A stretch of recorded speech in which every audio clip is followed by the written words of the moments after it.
Hello and welcome to Books of Blood. My name is John, and today we're going to be continuing our tour of horror across America, and this time we're going to be stopping in Maine. Alright, so somebody commented and they said that I'm probably going to have to do a two-part video for Maine, and I know what they're talking about because of all the Stephen King books that are set in Maine, which is of course his home state, so that's understandable. You know, I mean, the guy's pretty much made the state of Maine almost like the horror capital of the world. I mean, and that's arguably said. I mean, there are others. You could say New Orleans possibly, or Massachusetts because of Lovecraft, even maybe Baltimore because of Edgar Allan Poe. But the thing about it is with this video, I am not including any Stephen King in this video. And the reason is because the guy gets enough attention as it is already, okay? I mean, you go to Barnes & Noble, he takes up over half of the horror section, all right? I mean, you'll see one or two books by other authors if you're lucky, you know, but then he's just like all over the place, all right? He's got movies, he's got books, he gets enough attention, okay? It's time to give some of these other writers some attention, and that is what I'm going to do today. I've got 13 books here, so strap in. This might take a little while, but we're going to get through this ride, all right? Anyway, first of all, we're going to talk about In the Shadow of Spindrift House, and this is by Mira Grant. Nature abhors a straight line. The natural world is a place of curves and softened edges, of gentle mist and welcoming spirals. Nature remembers deviation. Nature does not forgive. For Harlow Upton Jones, life has never been a straight line. Shipped off to live with her paternal grandparents after a mysterious cult killed her mother and father, she has grown up chasing the question behind the curve, becoming part of a tight-knit teen detective agency. But teen is a limited time offer, and when her friends start looking for adult professions, it's up to Harlow to find them one last case so that they can go out in a blaze of glory. And that is In the Shadow of Spindrift House, and that is by Mira Grant. Okay, next up we've got Creature, and this is by Hunter Shea. The monsters live inside of Kate Woodson. Chronic pain and a host of autoimmune diseases have robbed her of a normal, happy life. Her husband Andrew's surprise of their dream Maine Lake cottage for the summer is the gift of a lifetime. It's beautiful, remote, idyllic, a place to heal. But they are not alone. Something is in the woods, screeching in the darkness, banging on the house, leaving animals for dead. Just like her body, Kate's cottage becomes her prison. She and Andrew must fight to survive the creature that lurks in the dead of night. And that is Creature, and that is by Hunter Shea. Alright, next up we have got Becoming, and this is by Glenn Rolfe. Something ancient has wormed its way up from the earth. A change has come today. After Michelle Coates' best friend disappears, no one believes her story about the thing responsible for his abduction. Forced to figure out the mystery for herself, Michelle encounters terror she has never known and witnesses the impossible. When other members of the community begin to change or vanish, Sheriff Shane Davis must look beyond reason in order to stop the evil seeping into this small town. With help from an unlikely source, Sheriff Davis will come face to face with the truth. You can't destroy what you don't understand. For the small town of Avalon, Maine, the future is about change, for better or worse. Becoming is the next horrifying novel from author Glenn Rolfe, and that is Becoming, and that is by Glenn Rolfe. Okay, next up, got another little bit of creature-featured bug-eyed monster horror here, and this is Clickers, and this is by J.F. Gonzalez. Click, click, click, click. Phillipsport, Maine is a quaint and peaceful seaside village, but when hundreds of creatures pour out of the ocean and attack, its residents must take up arms to drive the beast back. They are the Clickers, giant, venomous, bloodthirsty crabs from the depths of the sea. The only warning to their rampage of dismemberment and death is the terrible clicking of their claws. But these monsters aren't merely here to ravage and pillage. They are being driven onto land by fear. Something is hunting the clickers, something ancient and without mercy. And that is Clickers, and that is by J.F. Gonzalez. And I'm going to have to find that one because that sounds really awesome. Alright? Okay, next up we've got Wilder Girls, and this is by Rory Power. It's been 18 months since the Raxter School for Girls was put under quarantine, since the tox hit and pulled Hetty's life out from under her. It started slow. First the teachers died one by one. Then it began to infect the students, turning their bodies strange and foreign.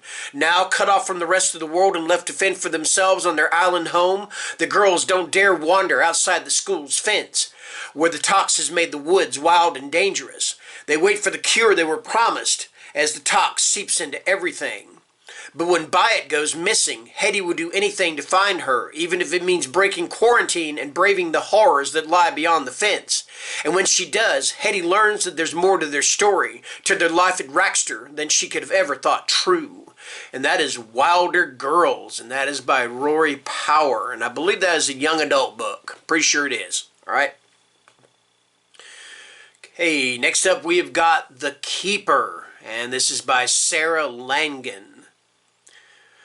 Some believe Bedford, Maine is cursed. Its bloody past, endless rain, and the decay of its downtown portend a hopeless future. With the death of its paper mill, Bedford's unemployed residents soon find themselves with far too much time to dwell on the thoughts of Susan Marley. Once the local beauty, she's now the local whore. What the heck happened here? Sorry about this. Let me. Some reason or another, my phone jumped. So give me 1 second here. Sorry about that. Oh, good grief. All right, here we go. All right, and I don't edit this stuff. Anyway, she's now the local whore. All right. Silently prowling the muddy streets, she watches eerily from the shadows, waiting for something, and haunting the sleep of everyone in town with monstrous visions of violence and horror. Those who are able will leave Bedford before the darkness fully ascends, but those who are trapped here, from Susan Marley's long-suffering mother and younger sister, to her guilt-ridden alcoholic ex-lover, to the destitute and faithless with nowhere else to go, will soon know the fullest and most terrible meaning of nightmare. And that is The Keeper, and that is by Sarah Langan. And once again, I apologize. I don't know what happened. My phone, I was reading this, and all of a sudden it just jumped all the way down to almost the very end of the phone. So, the very end of the text, anyway. All right. So, next up, we have got, and I think this is another young adult novel, we have got Horred, and this is by Katrina Leno. Following her father's death, Jane North Robinson and her mom moved from sunny California to the dreary, dilapidated old house in Maine where her mother grew up. All they want is a fresh start. But behind North Manor's doors lurks a history that leaves them feeling more alone and more tormented. As the cold New England autumn arrives and Jane settles into her new home, she finds solace in old books and memories of her dad. She steadily begins making new friends, but also faces bullying from the resident bad seed, struggling to tamp down her own worst nature in response. Jane's mom also seems to be spiraling with the return of her childhood home, but she won't reveal why. Then Jane discovers that the storage room her mom has kept locked isn't for storage at all. It's a little girl's bedroom, left untouched for years and not quite as empty of inhabitants as it appears. Is it grief, mental illness, or something more horrid?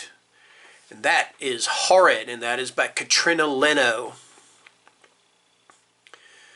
All right, next up, and I have read this one, I really enjoyed it. It's a novella. This is Human Flesh, and this is by Nick Clausen. During the winter of 2017, a series of strange occurrences took place in a small town of northern Maine. A rational explanation for what has happened has still not been presented. Now, for the first time, all available evidence is being released to the public from what is commonly known as the Fryston case. Human Flesh was originally published in Danish to great reviews and is now available in English. This dark winter horror story will also satisfy crime lovers as the plot is told through written evidence in a fictitious murder case. For fans of Hannibal Lecter and those who enjoyed the mood of Pet Sematary and the style of Carrie. And that is Human Flesh, and that is by Nick Clausen. All right. Okay, so now I said that I was not going to include any Stephen King in this video, and I'm telling you the truth. But that does not mean that I'm not going to include at least one book by his wife, Tabitha King. So we're going to be talking about The Trap, and this is again by Tabitha King. A winter retreat in an isolated Maine cabin with her young son brings Livia face to face with brutality and violence in the persons of three young hoodlums against whose harassments she must use all her strength and cunning. And that is a very short synopsis, but that is The Trap, and that is by Tabitha King. I think that was her second book. I've never read anything by her. Actually, I take that back. She co-wrote a book with Michael McDowell. It was his last published book called Candles Burning, and I think she might have finished it for him, more or less. I don't think he finished it. I'm not sure. But I think this is her second book. I think her first one is called Small World. Anyway, that is The Trap, and that is by Tabitha King. Okay, next up we've got The Boy Who Drew Monsters, and this is by Keith Donahue. Ever since he nearly drowned in the ocean 3 years earlier, 10-year-old Jack Peter Keenan has been deathly afraid to venture outdoors. Refusing to leave his home in a small coastal town in Maine, Jack Peter spends his time drawing monsters. When those drawings take on a life of their own, no one is safe from the terror they inspire. His mother, Holly, begins to hear strange sounds in the night coming from the ocean, and she seeks answers from the local Catholic priest and his Japanese housekeeper, who fill her head with stories of shipwrecks and ghosts.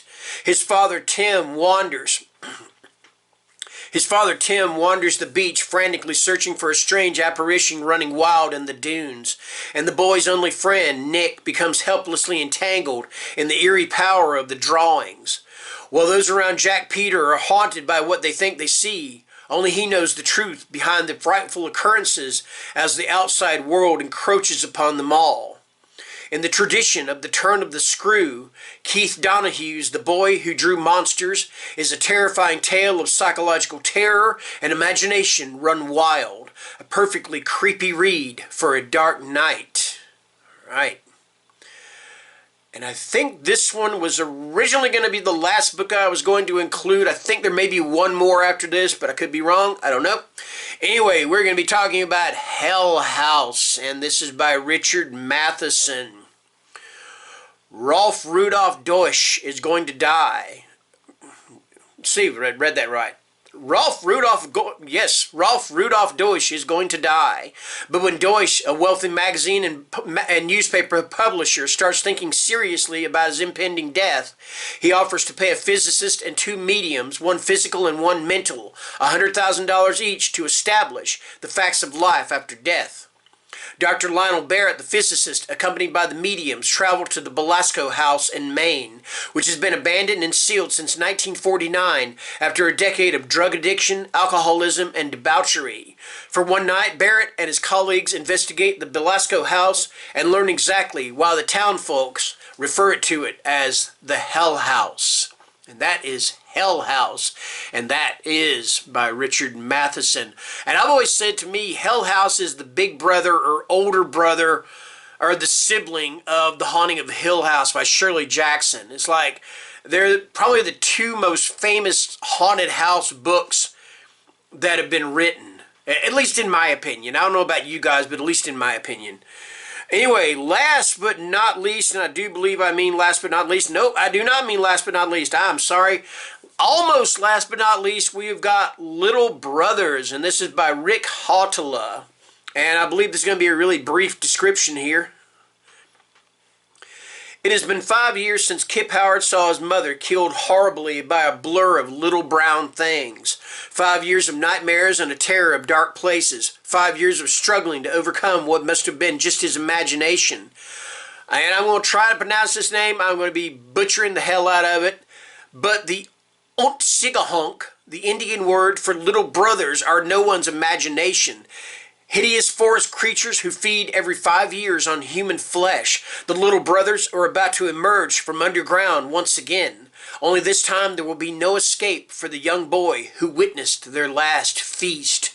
And that is Little Brothers, and that is by Rick Hotela. And I believe there's a book out called The Complete Ontsigahunk, or something like that. And I think it includes the novel Little Brothers, and there's some like short stories and novellas as well. But I read Little Brothers years ago. I really enjoyed it, so I was really happy when I found out, when I was looking it up and found out it took place in Maine, and I had to include it. All right, now this is the last one. This is Second Child, and this is by John Saul.